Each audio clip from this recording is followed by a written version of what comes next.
our climate declaration.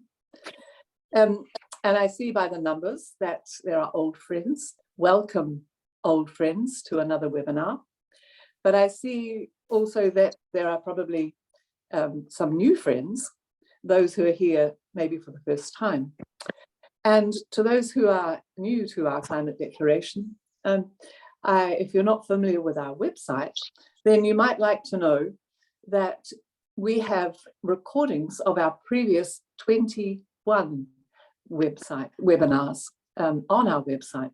So this one is number 22, and it too, of course, is being recorded, as you will have heard. So please make sure that you're muted, at least until question time. I would like to recount now a very tiny bit of our history. 6 years ago, we launched our climate declaration. We were, of course, inspired by Jeanette Fitzsimons, former co-leader of the Greens and MP. And we held quite sizable meetings in the major cities around the country. In Auckland, we filled the Grayland Community Centre, and it was Rod Oram who was our major speaker and facilitator for that evening. So it's great to have you with us again tonight, Rod. Please welcome Rod. I'm not going to introduce him. We all know him, and it's really great to have him with us. Over to you, Rod. And your Aotearoa, and thank you very much indeed, Pat. I should just, for the very warm welcome, I'd like to offer everyone a slight explanation about how this particular event has come about. My wife and I often run into Pat at concerts and other things here in Auckland, and quite a while ago she said, "Oh, would you like to do a webinar for us?" And I said, "Sure." And she said, "What would you like to talk about?" And I thought briefly before saying, probably something about degrowth, because it's an issue I've been wrestling with for a long time and haven't brought it all together in a sort of a coherent way in my mind. So if I say yes to that, that gives me a deadline to try to achieve such coherence. So that's what you're hearing tonight. So thank you very much indeed for the invitation. It was very valuable prod to get me to at least this stage in my thinking. I would say one other thing about where I've got to. I'm going to be dealing at a pretty high level in terms of sort of big themes and the like, without diving down into much at all into any specific sort of cases or examples. But I hope that we can get there in the questioning. You'll have questions about all kinds of things, I'm sure. But I hope that we might get a bit sort of example focused in the questions.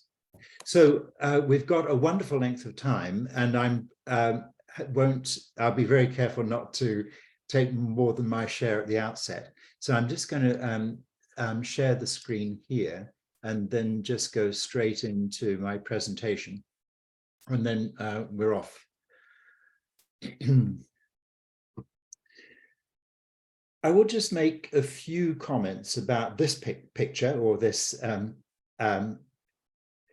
image from Google Earth, which has huge resonance for me and helps kind of set a really big context for everything I think about on these issues. Is that, first of all, we think we're a small country, but we're not. We're physically pretty much the same size as the UK. But with only 1/13 population.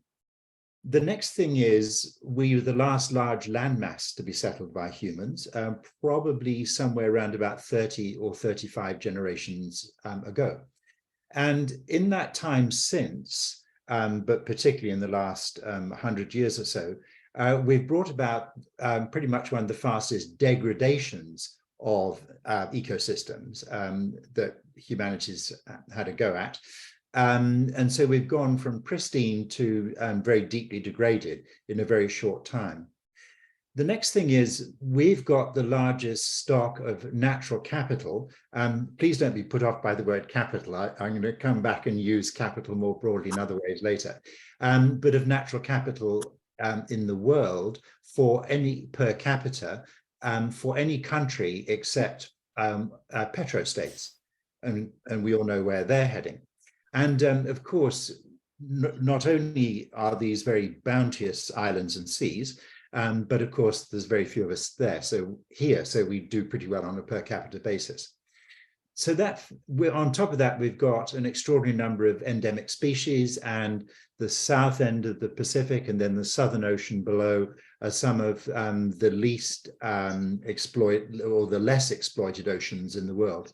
So this all adds up for me to this huge responsibility to demonstrate that it's possible to do, hopefully quite quick, efforts to help nature regenerate and to help ecosystems to recover and rebuild.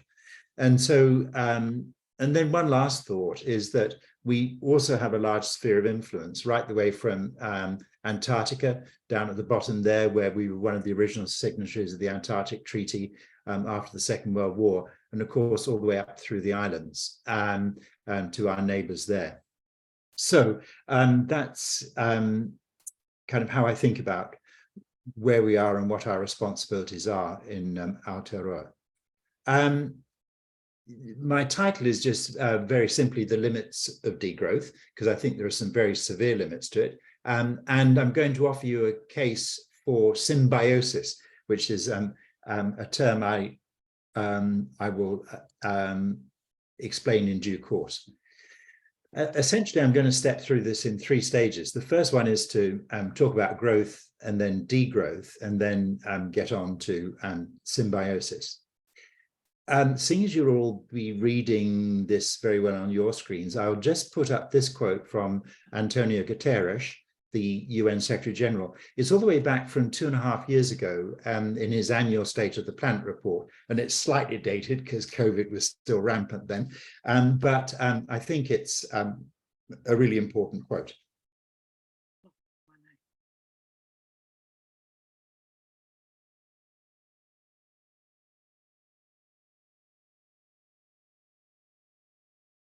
I think it's an important quote and an insightful one for all sorts of reasons, not the least of which being very direct about what we humans are up to, but very importantly, bringing together those climate change issues, those ecological degradation issues, but then also the equitable, inclusive and sustainable development one.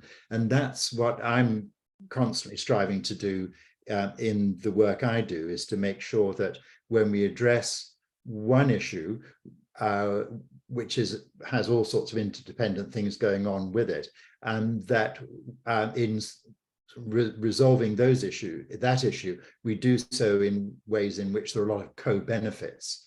So we're not just dealing with climate, but we're also ending up with a more equitable and inclusive economy, and a much more sustainable one at the same time.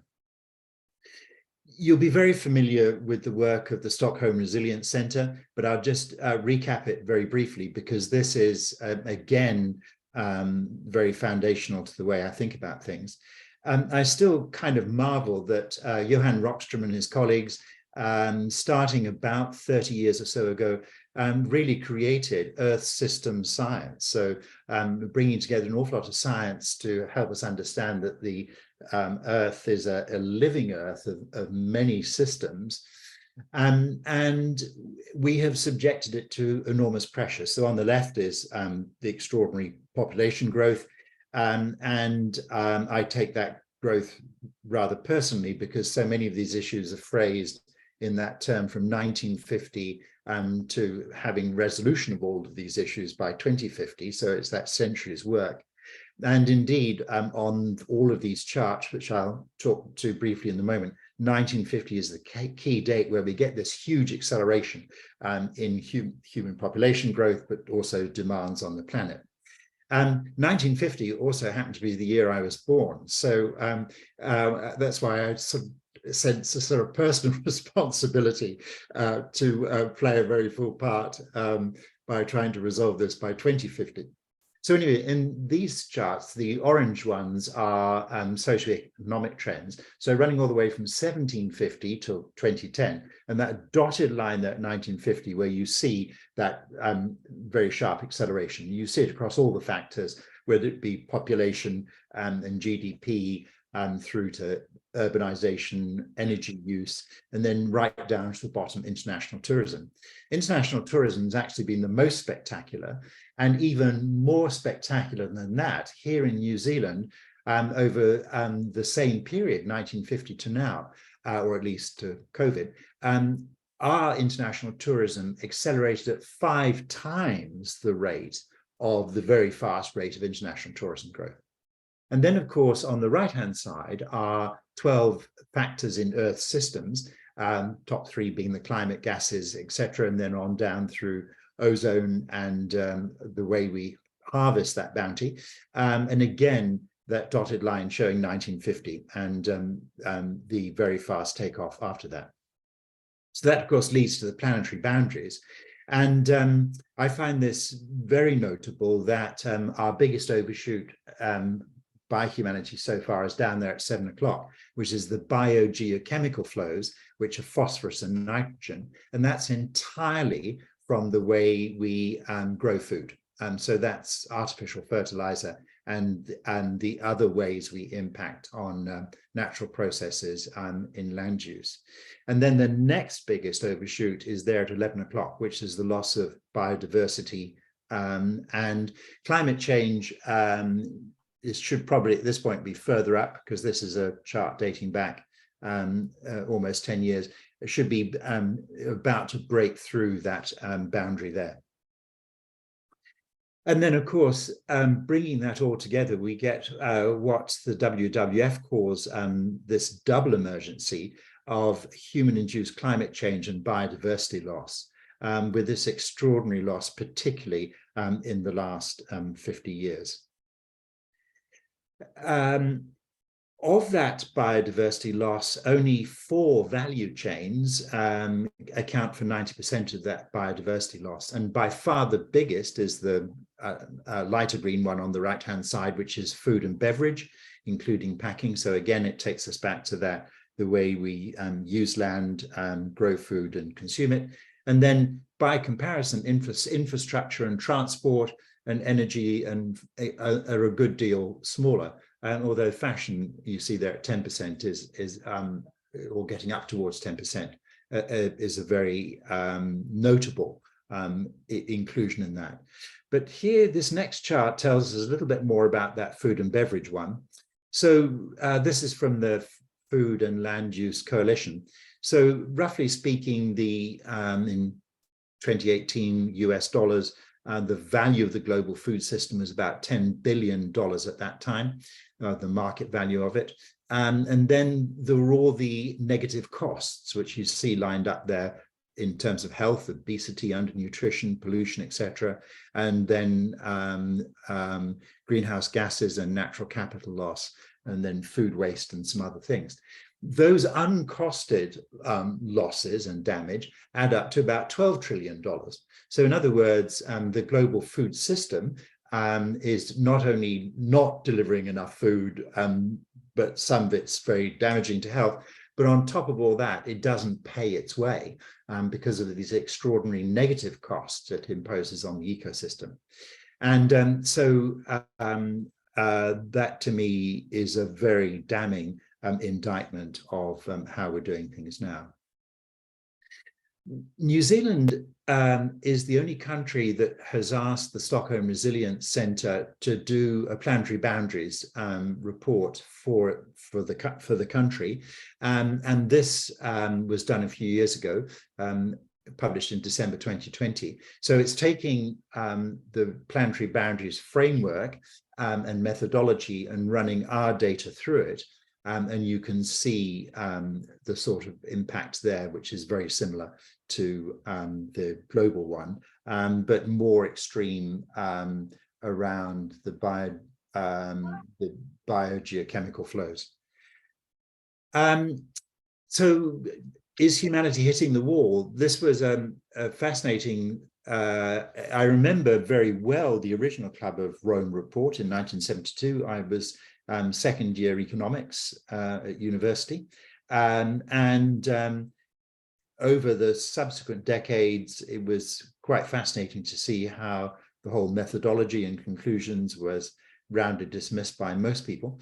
This was this graph is derived from data that CSIRO in Australia developed in 2014, which to show us how we're tracking, at least in 2014, against the projections of the Club of Rome. And we were tracking remarkably similarly. And I find it really quite fascinating that recent follow-up work from the Club of Rome, and indeed some of the original authors, are getting much more traction these days than they used to. So growth is a substantial problem, and we need to do this very differently. So that then brings us on to degrowth. And I'll start with, actually, in a sense, a story of degrowth. This is human population, starting only in 1700. And then we see that midpoint here with 1950. And then where the UN's estimates and modeling of where human growth goes from here to round about the 10 billion mark. But which is a pretty scary thought, that we go from about 8 billion now to about 10 billion then. And so human population's already trebled since I was born. So we're heading for a quadrupling if I meet my goal of living to be 100. But this is the rate of growth of population, and it peaked in 1963. And it's already down from an annual growth rate of 2.3% to under 1% now. So human population, in a sense, is on a degrowth trajectory, although we don't start getting into population decline until far too late to solve all our other problems. But the way I think about this is that one of the main reasons why populations plateau in countries is that people feel much more secure in terms of their economic and other prospects. So development helps them a very great deal, and families become smaller, and people live longer, and more children survive into adulthood, etc. So that's a very desirable way to get to sort of a steady state in population growth. It is far superior to other systems that have been tried, whether it's in China with the one-child policy or similar efforts in India, which are massively disruptive to societies and cultures in those countries. So I don't think it's possible to intervene on population that way, other than to encourage contraception, but also crucially to empower women to lead very full lives in their communities, particularly economically and politically and the rest. And that for me is so the main lessons there. And so then a couple of other charts showing that decline in infant mortality around the world from around about 1990. It's obviously a longer trend going back. And then similarly, life expectancy picking up over the last sort of 50 years or so. So people living longer and hopefully to some extent with better lives. So that's why I now turn to the UN's Human Development Index. And I've plotted 3 of the countries here. Switzerland currently tops the Human Development Index. They weren't always on top. There are other people back in here, even 20 years ago. And about 20 years ago, we were actually slightly ahead of them briefly for a few years. And this is our trajectory over that time. Down the bottom, the country ranking lowest on human development currently is South Sudan. which, given civil wars and all the rest, is probably no surprise. But I think a notable thing about this chart is how fast a failing country falls in the Human Development Index. So that's a very serious setback over the last even just sort of 10, 15 years in South Sudan. So navigating through these issues in ways that builds countries in terms of community and political systems and all the rest is fundamentally important. Now I'll turn to India and China. And there are two interesting contrasts, because India has just overtaken China as the world's largest country by population. But China is considerably ahead of India in terms of development, and the two countries together are about a third of human population. So here's China round about 2012, round about 10 years ago, crossing over the global average on the Human Development Index, and India following a similar trajectory. But note the setback there for them in recent years. Now I want to then turn to another way that UNDP, the United Nations Development Programme, looks at the Human Development Index. It has this series of 4 composite indices that it puts together from all its data on, such as gender and poverty and inequality. But this is the one that intrigues me the most for the purposes of this discussion, which is the Planetary Pressures Adjusted Human Development Index. So it makes an assessment of how much pressure that country is putting on the living Earth, and then adjusts its Human Development Index accordingly. So this is what it looks like. And the black is the downgrade, if you like. Now, there are some extraordinary countries in here. The one which is utterly negative is Brunei, and pretty much all these other ones which are deeply negative are petrostates of one sort or the other. But Switzerland's still top, and we come back a bit because our impact is on our planet is bigger than Switzerland's. Again, I want to just do a comparison on some, I think, some crucial measures for us against China and then against India. So here are the measures. So you see how when Human Development Index is adjusted for our pressure on the planet, we come back about 20%, and we fall about 6 points or 6 places in the index.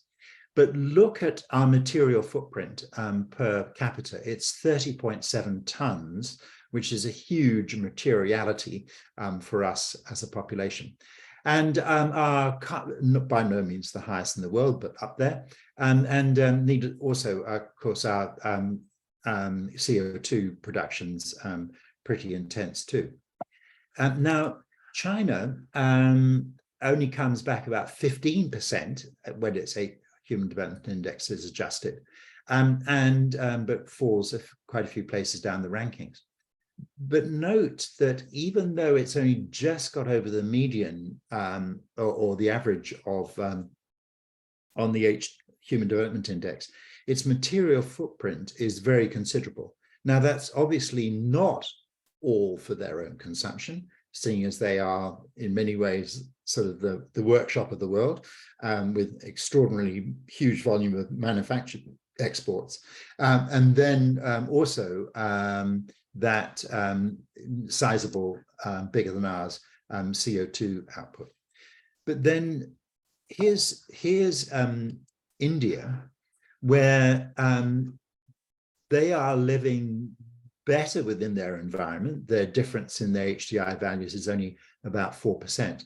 But look how low their materiality is, only 5.2 tons per person, and indeed their CO2 emissions per capita too. This, to me, speaks to a very, very major issue I have with degrowth, and I think one of the most severe constraints or limits to degrowth, is that there are still an awful lot of people in the world, billions of people, who deserve and need, urgent needs. It's a matter of life or death at some extent, but beyond that, they certainly deserve higher living standards. So we actually have to produce, we humans, an awful lot more to meet those needs. Now, we in rich countries and developed countries can make sure we stop being such big consumers, make things last longer, reuse, recycle, all of those things.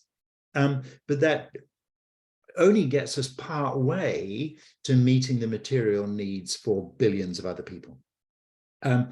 So that's why I would argue very strongly that we need to keep growing, but we need to keep growing in a different way that doesn't have the very negative ecosystem and environmental damage, and at the same time doesn't have the inequalities and the social injustices and all the rest of capitalism as it's currently practiced.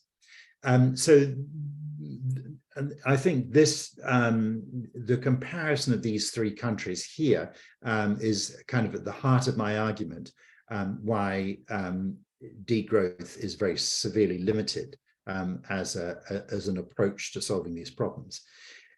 But also, well, sorry, I'll save that point till I get a bit further on.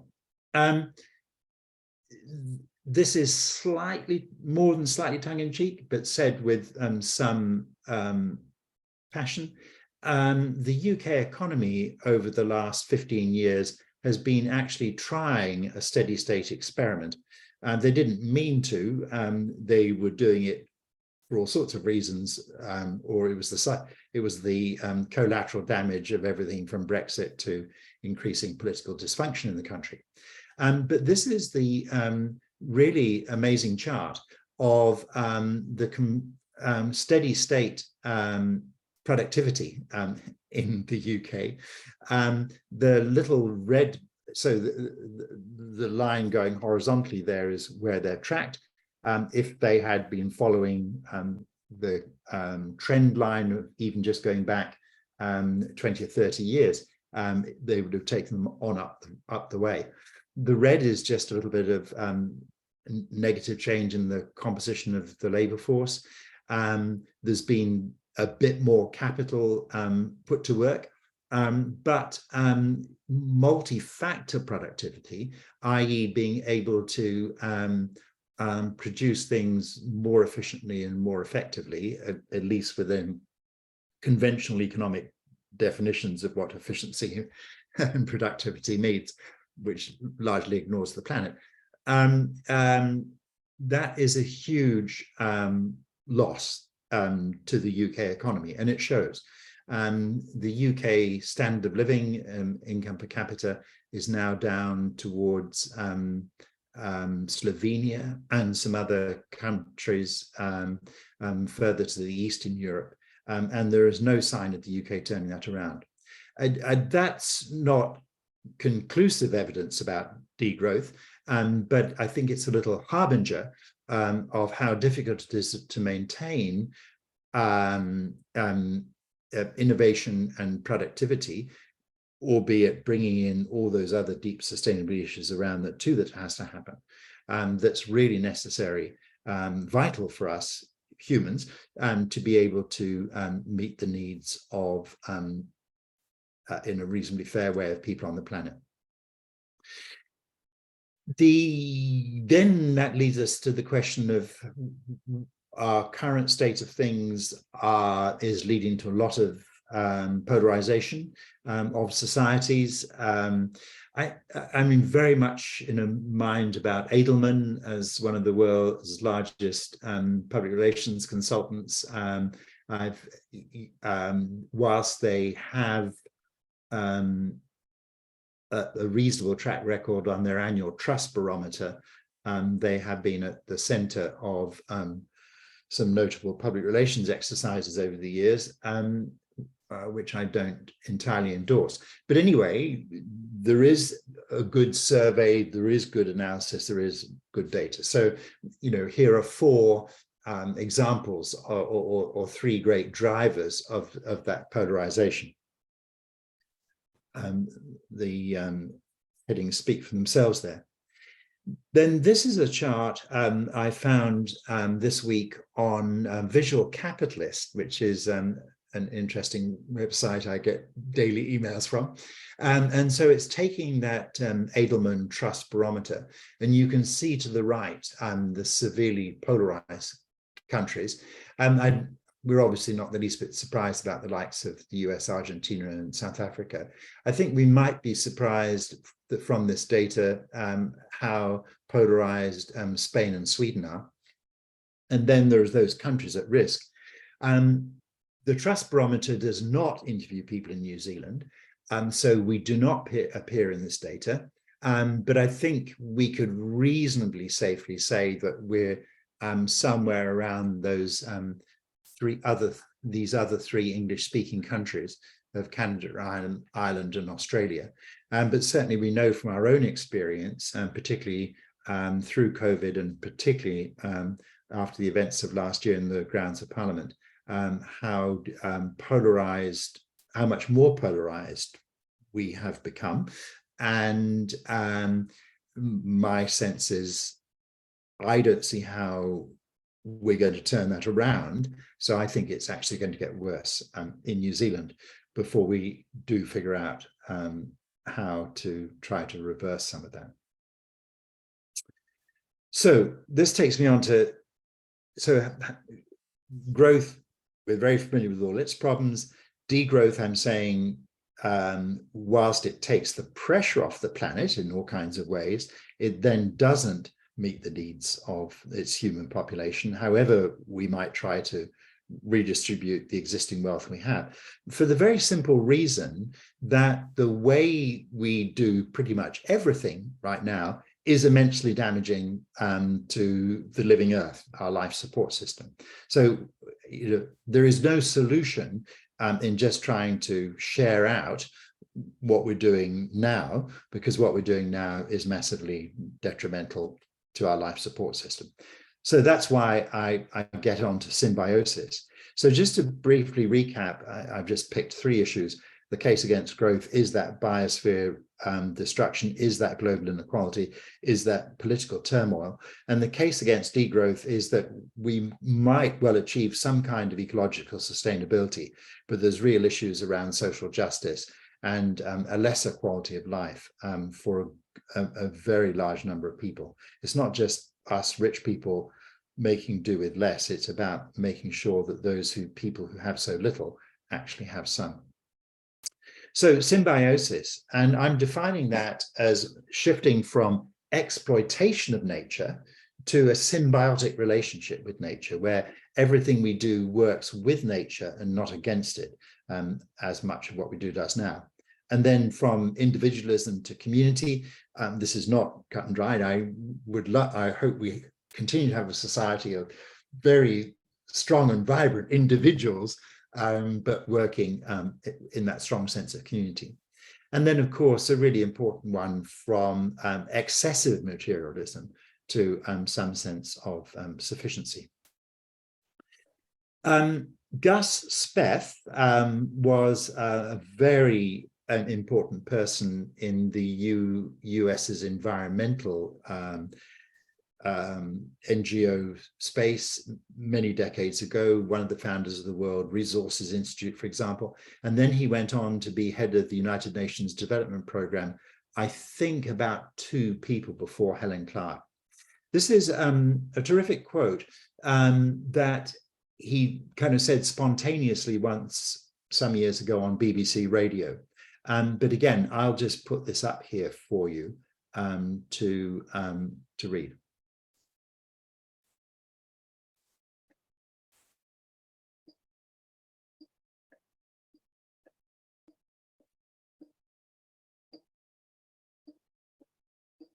I certainly very wholeheartedly embrace all of that. And let me show you where I take that.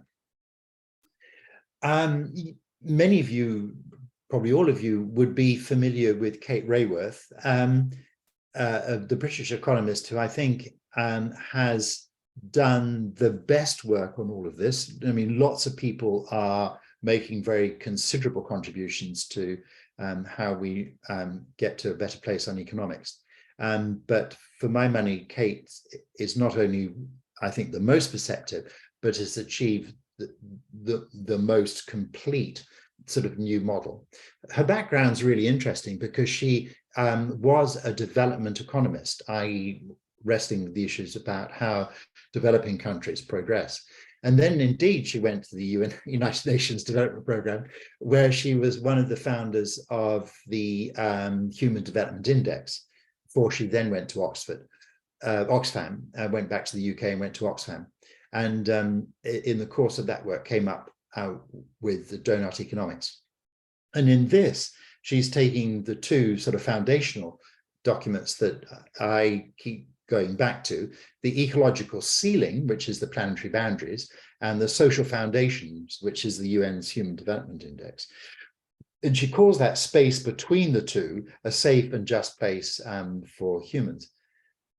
Very importantly, the social foundation is what every community, what every individual, what every community, and what every nation needs in terms of energy, water, food.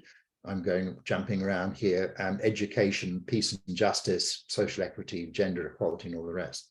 And the shortfalls there are the measurements of all of those on a global scale are from the Human Development Index. And of course, we've already seen the ecological ceiling from the work of the Stockholm Resilience Centre.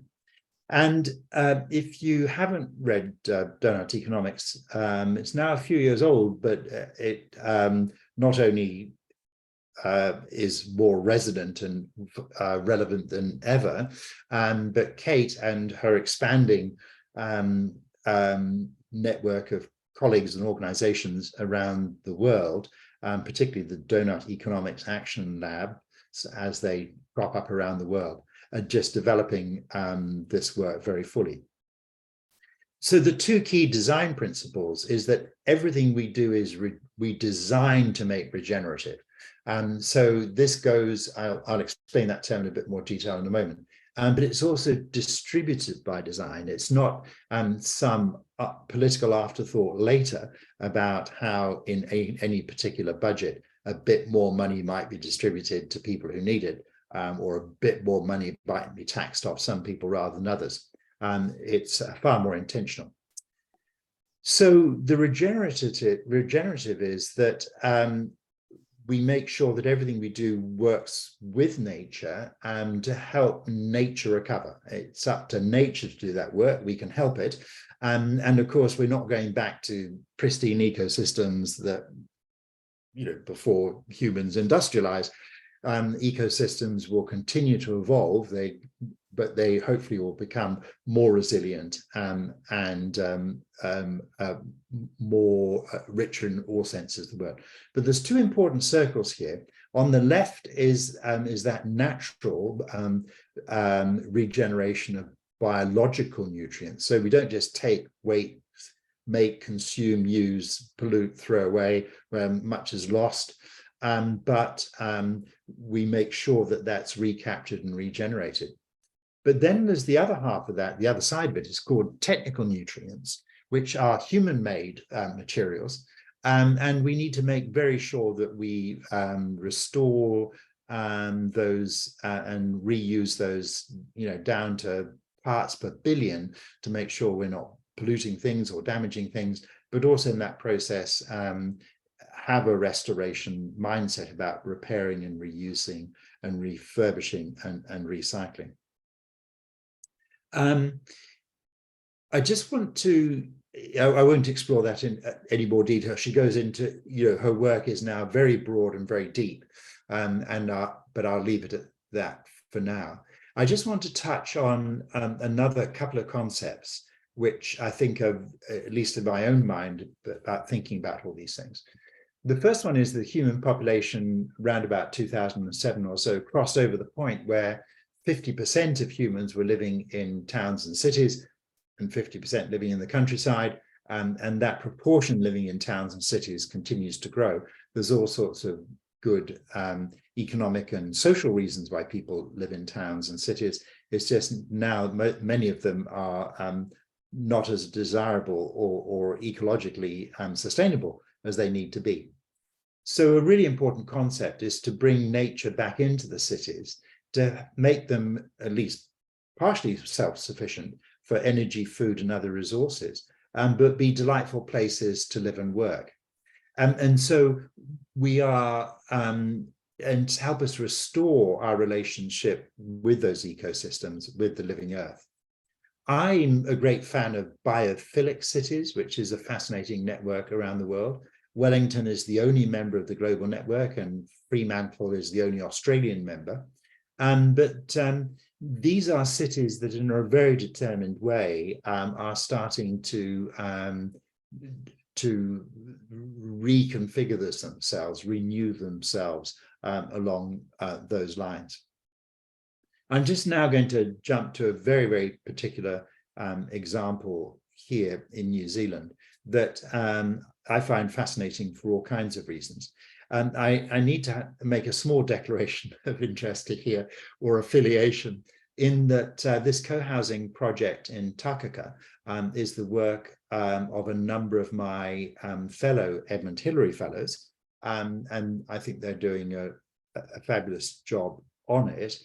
And they're not there yet, but they're very keen on trying to develop passive houses, i.e. no external heat sources, made largely from, oh, sorry, that should be hemp.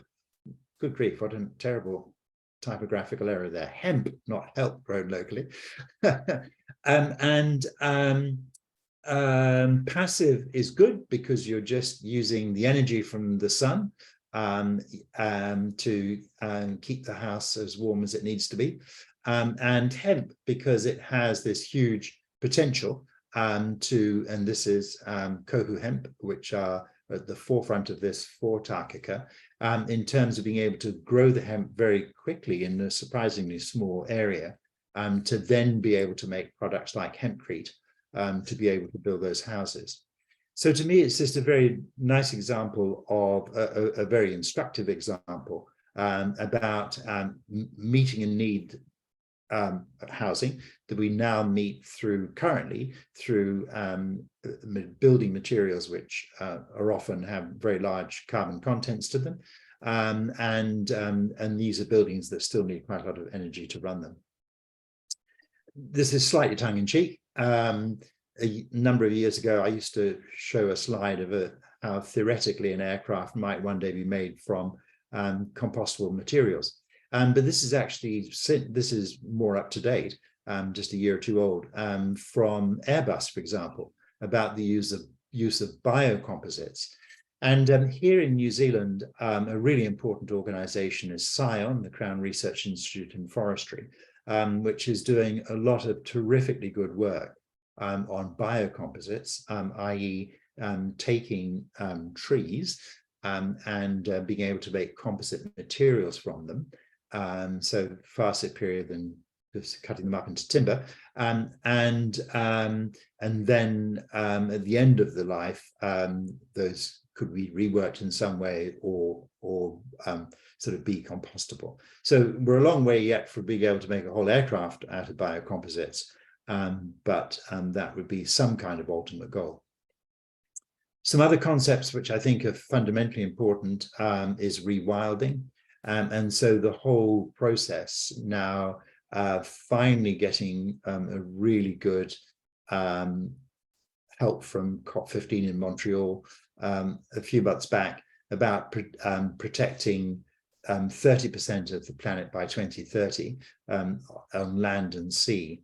And we are just so here in Aotearoa, so far behind on thinking that, although we've got large areas of land in the DOC estate, quite a lot of that, a proportion of that land was abused and abandoned land that just had been left in the hands of the government when 40 years ago, 35 years ago, DOC was created and became the custodian of that land.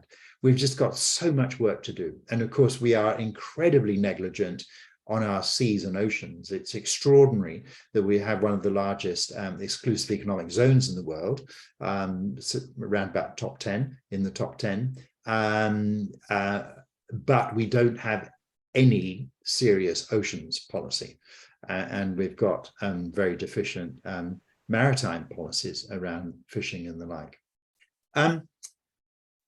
I've started to read cli-fi, climate fiction. I was never much one for sci-fi, but Kim Stanley Robinson was a sci-fi writer, is now a cli-fi writer.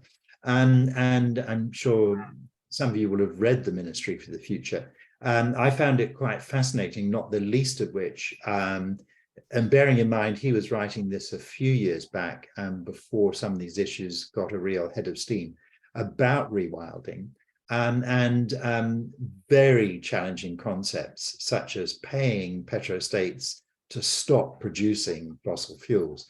I'm still wrestling with that one a bit. But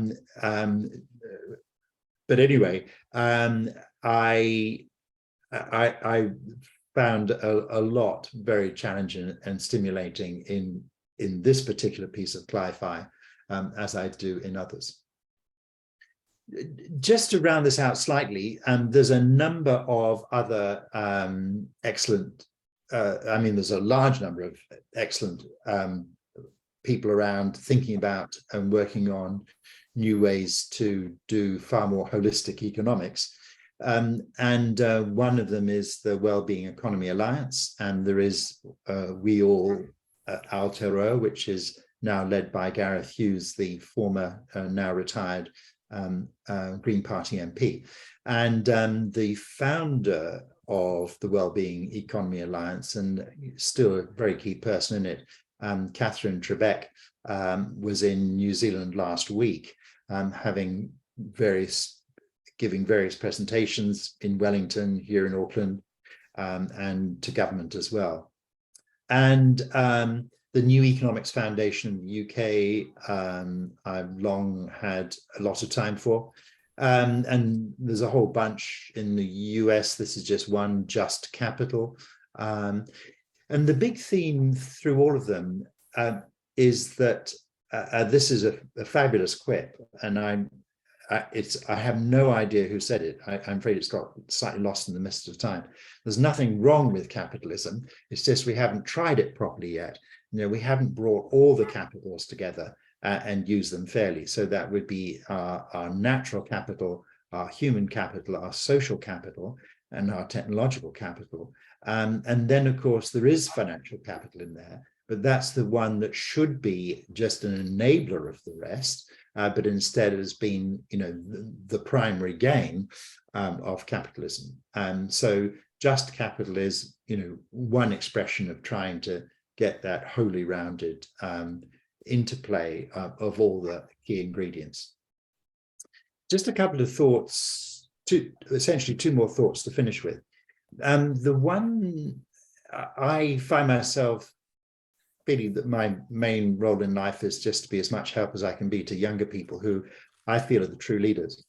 And this is, I'm about to show you some charts that were in the World Economic Forum's Global Risk Report 2 years ago, 2021. They've only done it once. And you will have, no doubt, amongst all the people online, a range of views and feelings about the World Economic Forum. But essentially this is taking the data from their annual global risks analysis and all the data they collected from the people they interviewed, and divided them up into two groups. The multi-stakeholders, who are the people who feel they're in charge, that they're running large corporations and senior government roles and all the rest. The shapers are the young members of the World Economic Forum community. And it asks them to rank risks they perceived on the likelihood of them happening and then the impact of them. And so this is on technology. And so you can see the people who are running the show are down at the bottom. But those young shapers are just way ahead in understanding that the risk of these things happening and the impact of them is so huge. So that's a theme running through all of these. So this is economic. And again, the people running the show, you know, see these issues, but don't rate them very highly in terms of likelihood or impact. But the people who would be most affected by them, i.e. they've got their lives ahead of them, have a completely different view on that. And on geopolitical as well. And on societal, I mean, just look, for example, at the mental health one there, and the huge disparity there, which is, as I looked at that, I thought, yeah, that makes sense. But here's the important one in the context of this talk and discussion this evening. This is the environmental one. And so you can see the people who are running the show now going, yeah, there's a high chance these things are going to happen and the impact's going to be big. But the younger people, a couple of generation or two below them, it's just completely off the chart. And when I first saw this data a while back, I actually took great encouragement from this. It obviously matched what many of us see and experience with young people, but it's a very, very powerful guide to who we need to help. Which then takes me on to community. The issues I've been discussing here are increasingly global, but the solutions are increasingly local, because by definition, actual action only happens on the ground. And yet we have to achieve this utterly unprecedented speed of change, scale and change, and complexity of change that humanity hasn't come within cooey of before. So these solutions require very strong learning communities. And I think amongst many attributes, the three key ones I would identify as they have to have a common sense, a common understanding, a collective understanding of what the problem is and what needs to be done, a common purpose about how they're going to do it, but then a real sense of commonwealth in all senses of that word, not just economically or socially, but environmentally and culturally and all the rest. So places where individuals are valued, helped and encouraged. So in turn, they all and we all participate, change in ourselves, help bring about change. And of course, each of us can only do this infinitesimally small thing in all of this. But then if an infinitely large number of us do so, we can change the world. But let me just loop back to Gus Speth, because I have felt this for a long time, and I can tell you exactly the moment I went public on it. It was in October 2019, when the IPCC's 1.5 degree report was out. And I was about to do 9 to Noon, and I determined I needed to say something that I hadn't yet said in places like 9 to Noon. Catherine Ryan said to me, well, this is all pretty major and huge and the rest, you know, do you think we're going to do something about that? And I said, well, we won't do enough until we care enough. And we won't care enough until we have some sort of spiritual relationship with the living earth, with our life support system. And you can interpret or pick up that word spiritual in any way you want, from any of the great religions of the world, or something far more personal or whatever. But it's that sense of kinship, if you like, with all the rest of the world, of the living earth, and which we are incredibly dependent on. And if we keep behaving the way we do, they are dependent on us to change our ways. Ta'almari is one worldview that embraces much of this, and there's a spirituality at the heart of it, about that interconnectedness of all living things. And I am very drawn to this as a Pakeha New Zealander, and feel that it has, great merits for us. And I've long loved and used this quote from Aotearoa Nata about the relationship with Mātauranga Māori and Mātauranga Pakeha, and the great benefit of casting our nets between them rather than fishing in one or the other. And I'm deeply fascinated by the 11 National Science Challenges, which now in about their 9th year, I think they wind up next year, right from the outset, in their constitutions, they were required to bring these two views, these two sources of knowledge together in partnership to learn and progress on those issues in the National Science Challenges. Almost all of them touching in one way or another on these living Earth issues.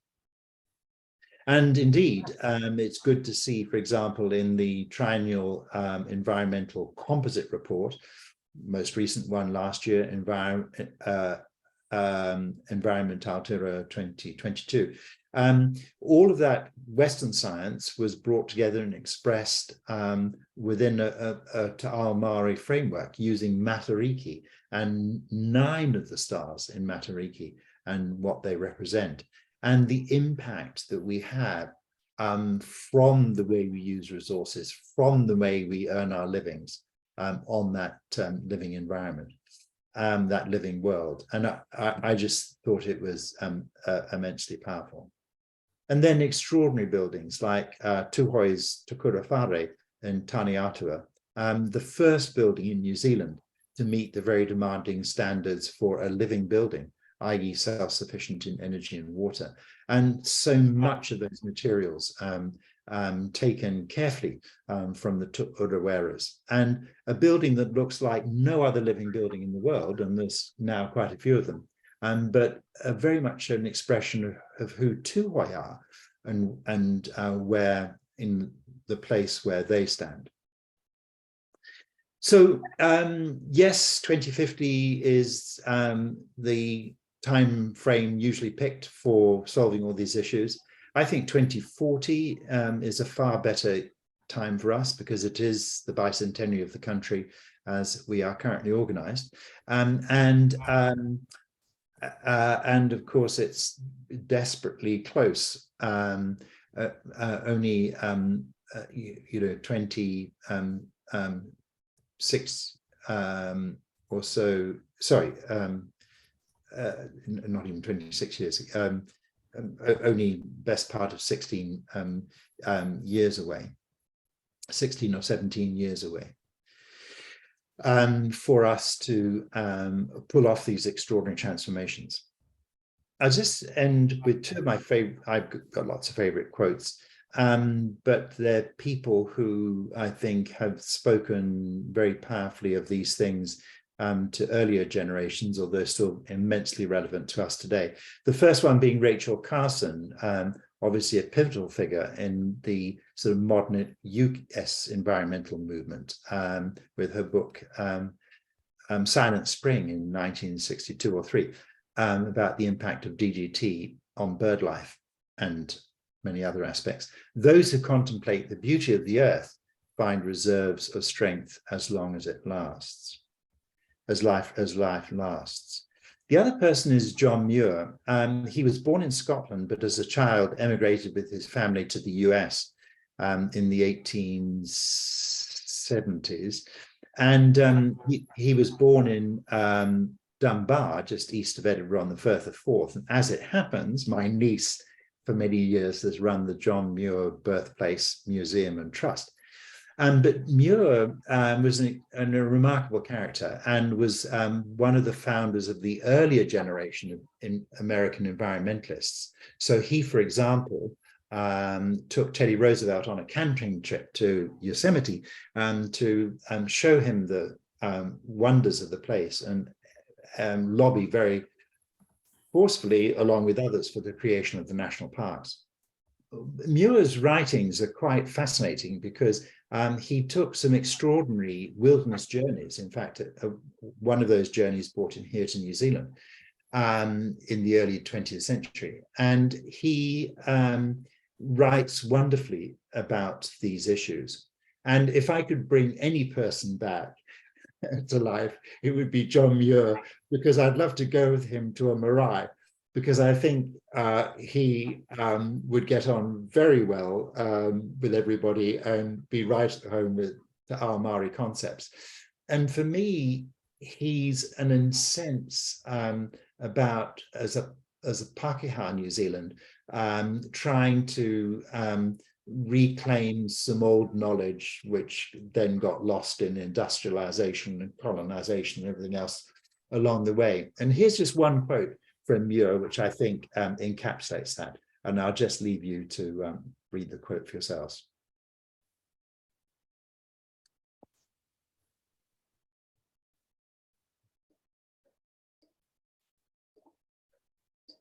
Right, I will stop sharing. So thank you very much. I'm sorry I went on longer than I meant to. If Pat or Jack are sending me messages, thank you, sorry, Rod. I was not paying attention. Certainly covered a lot of ground there. But what I would suggest to anyone who wishes to a question or make a comment to Rod, to use the hand gesture, as we already have two folks up there doing, and I will invite you to put your question to Rod. Molly, I think you had your hand up first. If you want to unmute yourself and go ahead. Mute video. Yes, growth is something that we measure within the market economy. Indigenous cultures, once their resource bases have stabilized, and that often takes a while, practice the gift economy of nature. That is, they take stuff from nature, but not before asking permission. The reciprocal obligation is to care for nature. Good things happen, but we don't measure them. So that's degrowth. Degrowth doesn't notice that because the gift economy doesn't measure stuff. I would certainly identify very strongly with all you said there, Molly, and agree with you. However, that can be part of, that's certainly part of the definition of degrowth, but there is that whole other aspect of degrowth about how we meet the material needs of 10 billion people within the ability of the Earth to do that, and so that's so. Yes, all that you say there, I think, would be essential to build into new economic and social and cultural practices and for all of this. But we still need to deal with that question of how we meet the needs of 10 billion people. Hey, Sarah, you have your hand up there. Yeah, hi Rod, and thank you so much for your lovely presentation. It's fantastic to have conversations about these topics, these very urgent topics. And as you may know, there is an NGO in New Zealand now, Degrowth, Aotearoa, who are doing our best to educate about degrowth ideology. And there's a big conference happening at the EU Parliament at the moment on degrowth. And I guess one thing that really concerns me is the common misunderstanding about degrowth being for everyone. And in fact, it's very, very clear in degrowth ideology that it's a macroeconomic diet, if you like, for high income industrialized nations, not for the so-called global South, the poor countries. That in fact, we need to support them to equitably grow in order to meet their basic human needs. So I think this is a really important point that people understand, that degrowth is for those obese nations who are over-consuming so that other nations can actually meet their needs equitably, that growth for everyone is not possible on this very, very fragile planet of limited resources. So I just think that that's a point that needs to be clarified, really. No, thanks for clarifying it. But that was one of the central things I was trying to deal with, was that even if all those of us in so-called developed countries with high standards of living, went on a diet, got ourselves metaphorically and otherwise in much better shape, that would still not meet the needs of the developing world, because the transformation that has to happen is that everything has to happen within the limits of the planet, and that's why everything we have to do has to work with nature and not against it. So that's why I was arguing for by all means and less consumption, make things last longer, and all those other things for developed countries. But we need to be thinking of a whole bunch of other things in order to be able to meet the needs of those considerable billions of people.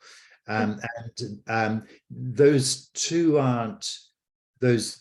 ideas aren't mutually exclusive in any way, but I feel that degrowth, as it's often described, is not taking anywhere enough into consideration the aspect that I was trying to put on the table today. Hence, I was comparing the materiality, if you like, on a per capita basis of China versus India.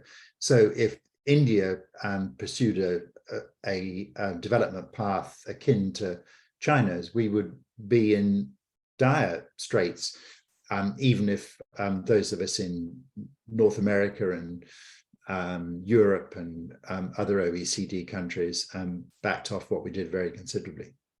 And I think that's just where I wanted to clarify as well, that, in the conference, they're talking so much about social justice and meeting basic human needs. So not to bring everyone up to the standard of developed nations, but looking after basic human needs. So this is a really central tenet of degrowth ideology, and I just really hope that it's not being misunderstood.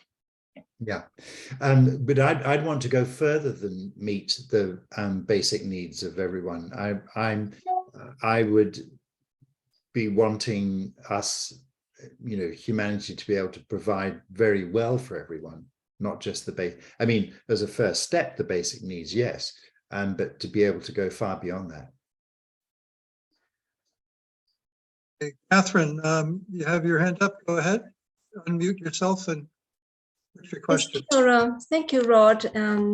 That's really interesting. And thank you, Sarah and Molly. I agree totally what you two said, and it's really good clarification from Sarah. I feel that it's not for developed world, rich nations to say that we are now so rich, so strong and advanced that we will be able to bring the poorer countries up to standard and let them grow. I feel that our wealth, the wealth of the rich countries like us here, is built on the exploitation and extraction of the underdeveloped nations and natural resources and the human resources.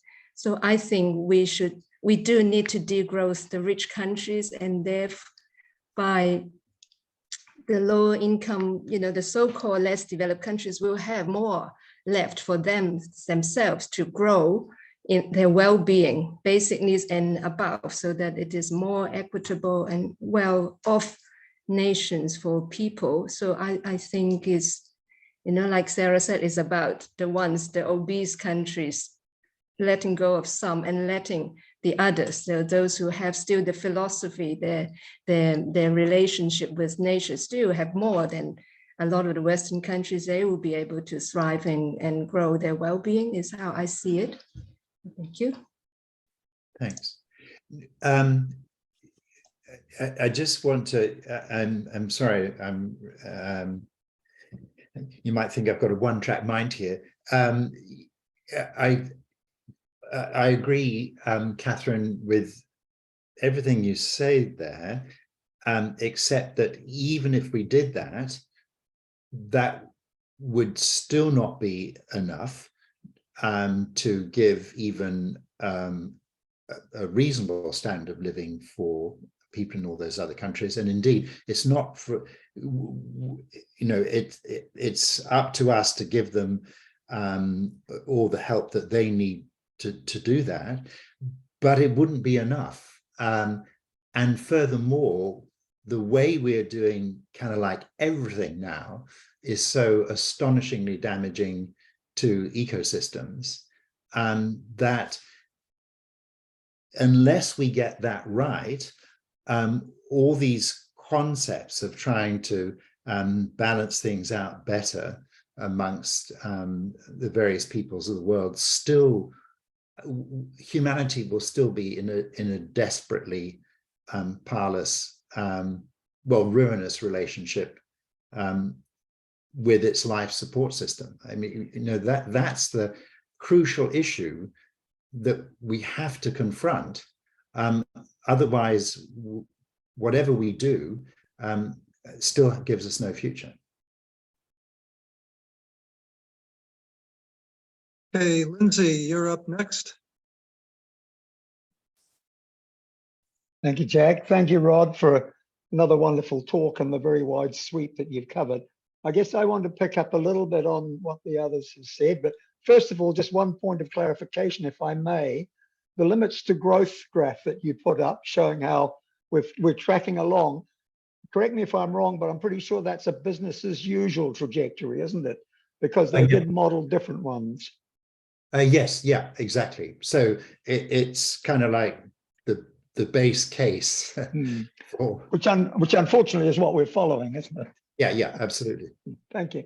But the point I wanted to go back into, and I think the recent questions and your comments have been in that area, is where is the sweet spot, if there is such a thing, in the issue of human need and planetary resources? Because, for example, the idea of bringing up the standard of living of developing countries, for want of a better term, requires that if we think what is enough for them, it requires us to pick some sort of sense of where we want to get them to. And almost the flip side of that coin is where we should perhaps think of descaling ourselves to complement that, the other side of the coin. And I'm mindful that people like the spirit level and so on often have many graphs that show how much benefit there is for poorer countries for a small increase in energy or GDP. But once you get to a certain quite basic point, the rest of it is largely wasted. And to me, that largely wasted section is perhaps one of the big tradables that the more prosperous countries have. Sorry, I went on a bit there. No. I'm a great fan of the spirit level and its author's work. And that's completely true. It's like, many of us are well beyond an income level at which we get increased satisfaction from life. The higher our income goes, or the more we consume. But I'm sorry, I keep coming back to this point that even those of us, and that might be, say, I'm plucking a very round number out of the air, 1.5 billion people. So I'm adding, US, Canada, Europe, well, essentially the OECD countries, out of the air. Even if we all backed off very considerably in what we consume, we still can't meet the needs of the other 8.5 billion people we're going to have on the planet. And there is this, as I keep saying, there is this far bigger problem that we've got to find a way to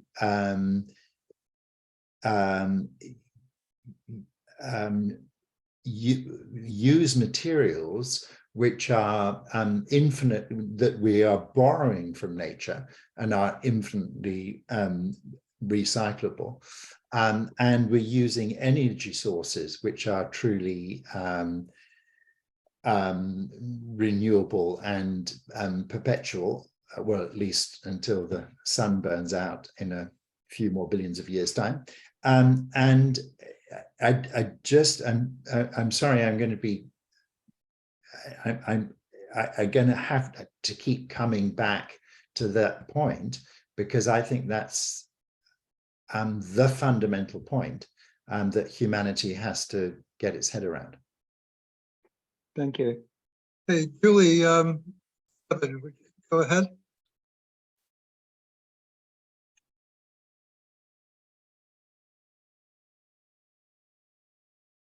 Julie, are you still there? We'll come back to Julie then. Bruce, you're next. Bruce Anderson. Unmute yourself, Bruce. Yeah. Go Unmute ahead. yourself, Jack. You can hear me now and see me. Yeah. The thing we seem to keep circling around here is, I think, and some of the chat points have brought this up. The rich countries have created their wealth basically by exploitation of the poor countries. Of course, there needs to be a retransfer of wealth, but the big thing is that where this goes to doesn't look like where we are now. Where this goes to is that transformational way of living that we have to, the word transformational says we don't know what our destination will be, but probably numbers of the indigenous cultures have a better idea of what it looks like than our current 1.5 billion that Rob was just referring to. Yes, on the current metrics and the current ways of seeing things, the numbers don't add up to us being able to feed and house 10 billion people adequately. But we in the affluent world have lost sight of what adequacy is. We have lost sight of what a rich life actually looks like. And that, I think, is where all this conversation is keeping coming back to. We don't know what our destination will be, but one thing the affluent countries sure as hell have to do is stop acting the way they are acting, which is continuing basically to rape the planet and the poor.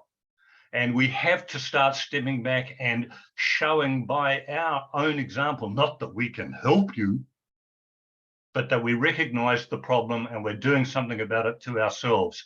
To me, degrowth is a step. It's not a solution. Sorry about the diatribe, but I just had to say it. No. That's very helpful. If degrowth is a step, what comes afterwards? At what point is degrowth sufficient and done the job it can do, and then what then comes after that? If I may, sorry, what I was saying is, Rod, we can't see it yet, but the indigenous peoples generally tend to be able to see it better than us, white folks. If you're reading Cli-Fi, anything from the fifth sacred thing to that lovely new book, Everything for Everybody, might help you see further into that possible future. But I don't think we have the foggiest. It certainly doesn't look anything like what we've got now. And I think that's the point you're making repeatedly and quite accurately. We cannot have a future that looks anything like our current world. Now, I will now shut up. All right. Okay, thanks. I want to give Julie another opportunity. Julie, are you available? No, there you go. Hi, thanks. My reception's popping in and out. I've been a degrowth fan for a while, and I'm really intrigued by this reframing that maybe degrowth as a concept, as in a GDP concept, is just as unhelpful for measuring improved relationship with the natural world as measuring GDP is for economic success. So I guess my question to you, Rod, is, Kate Raworth talks about growth agnosticism, not for our economies not being dependent on growth, and then it kind of doesn't matter, and we can take these more important measures as the main driver for what we do, rather than growth or degrowth per se. Have you thought about growth agnosticism, and where have you fallen on that? Yes, I have.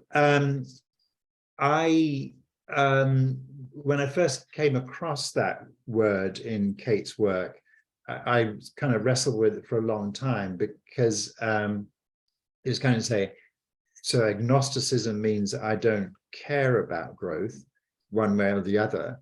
And I decided in due course that I don't care about growth in one way or another. Growth itself, especially as we measure it, particularly as we measure it now in GDP terms, which is, because we all know, it's ludicrously misleading indicator, and damaging one too.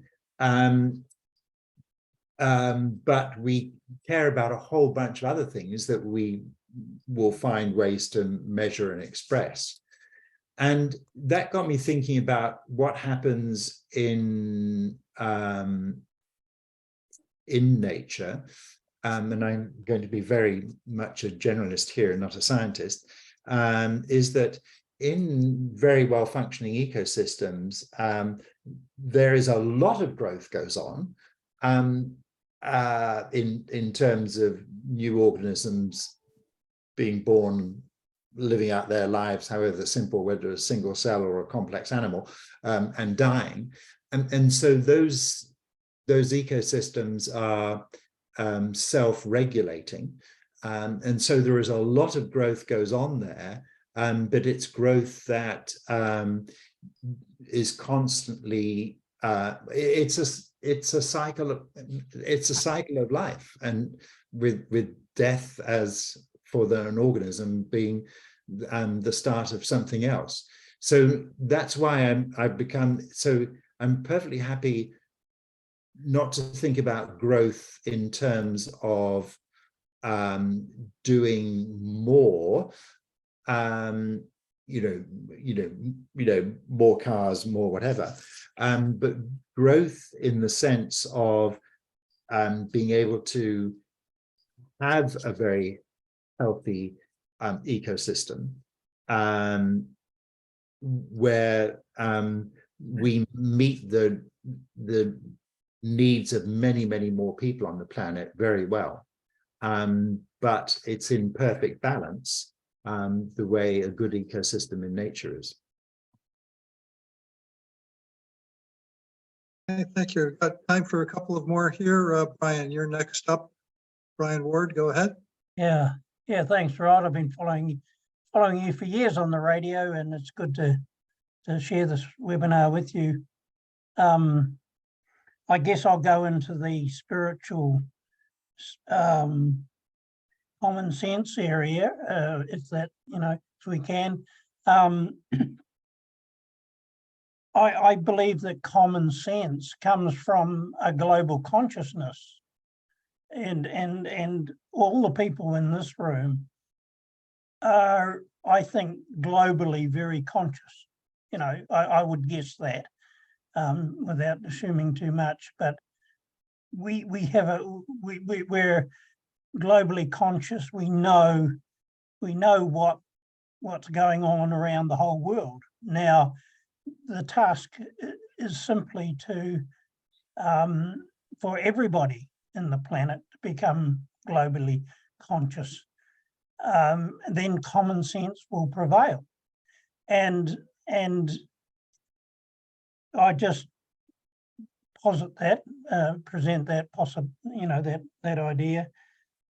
The other thing is that consumerism is just a means of distribution and sharing wealth, and why do we focus? Why does everything focus on consumerism to distribute our wealth? Why can't we do some other way? And that will take a huge mindset. So I'll just throw that idea at you too. The other question, I'll probably finish with a question, is that we have the Maori and indigenous forms of the circular, you know, the donut economy, which is great. And holism or systems thinking is hugely beneficial, and it should be part of the global consciousness. But I would ask you, if I can, to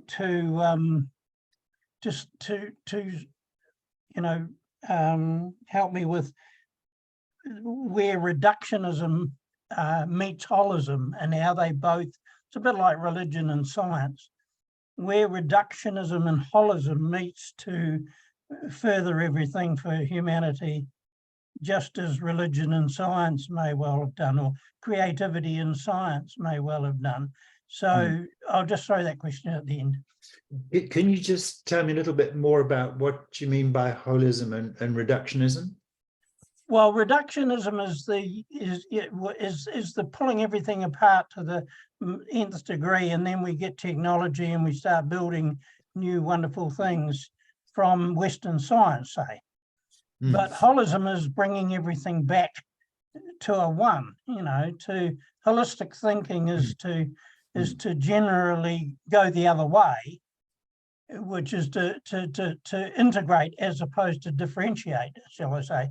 You start bringing things together as a whole and make that work, you know. So we've lived with reductionism for many centuries, or a few centuries, and you cannot argue that it's not valuable. You have to. Western science has to, with all its reductionism, has to be has some value. We can't deny that. So I'm just asking about the interface between the two, or I'm maybe asking people to think about that and see where we go. Yeah, no, thank you. That's a very challenging question, and I guess my instinct there is that, well, I go back to that example of the food system, where that chart I showed, you know, $10 trillion of sales around the world, but $12 trillion of cost. So it was reductionism that got us to that food system. So fewer and fewer crops, more and more monocrop, more and more monocrops, more and more engineering of the genes of those crops, with the IP held by fewer and fewer organizations. And so the whole system becomes, you know, an extravaganza of reductionism. Whereas we know that growing food is an incredibly complex natural process. And unless you understand so much more about that living system in which which produces that food, your food is always going to be at best inferior and or at worst unhealthy, and totally unsustainable. So it's trying to, you know, live with the two, that you need deep knowledge to progress, but you also need to hold that knowledge in a very rich set of values and broader understanding and of relationships, not just to people, but kind of like everything else. So I think that's my sort of vague sense of how I'd imagine a world where we've been able to restore some of the holism to it. Okay, we're pretty close to ending time, but Jeff Foley, if you want to have a quick question, and well, we won't keep Rod much longer. Go ahead, Jeff. Unmute yourself. Thank you. Just a quick, hard, impossible question, Rod. James Lovelock, the scientist who gave us the Gaia concept, doesn't believe that humanity has the intelligence to solve the global problems that it's facing. So is it realistic to think that we have the time to make the necessary changes? And if not, would we be selfish as New Zealanders if we actually went about preparing New Zealand to survive climate change? Preparing New Zealand to survive climate change. So in other words, we would stop any efforts at mitigation. We would just be entirely doing adaptation. Is that the basic principle there? Oh, sorry, you've gone on mute again. Yeah. Sorry, yes, to become independent of the rest of the world so that we can have a viable society here that survives it. My sense is that just doesn't work, because if humanity doesn't solve this problem, then there's no safe place on Earth eventually. Some places will be bearable longer than others, and we would be one of those. So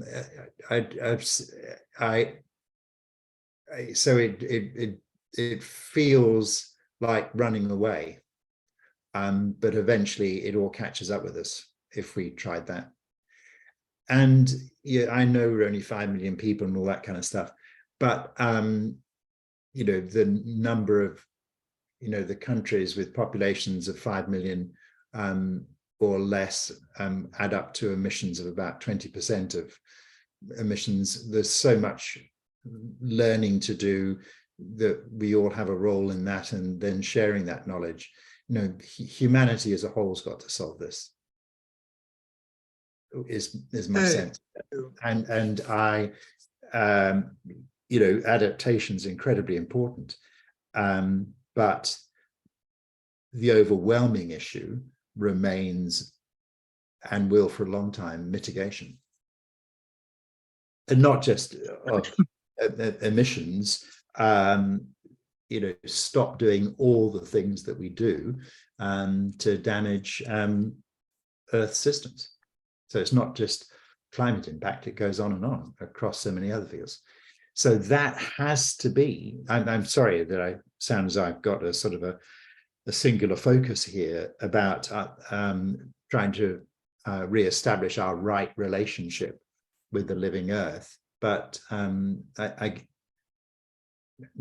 feel that's what it comes down to. Okay, well, we've unfortunately run out of time because we certainly haven't run out of answers. You've given us a very interesting and useful perspective, Rod, and thank you for that. It's clearly an issue that is going to require considerable more discussion before we can develop a consensus and actually a plan of action. This is all what it's about. It's about a dialogue, isn't it? So we thank you very much for your contribution to that dialogue, and hope we'll continue on this journey, because I think the degrowth dialogue is one that needs considerably more discussion, and there's so many perspectives and facets to it. We need to keep at it long, I think. So thank you very much. Again, this recording will be up on the Climate Declaration website a day or two, and we'll look forward to further inputs from you in the future, Rod. Thanks again very much. Fine. Thank you very much indeed. Thank you, Rod. Okay. See you. From our climate declaration. Yeah. Good night, all. Good night, all.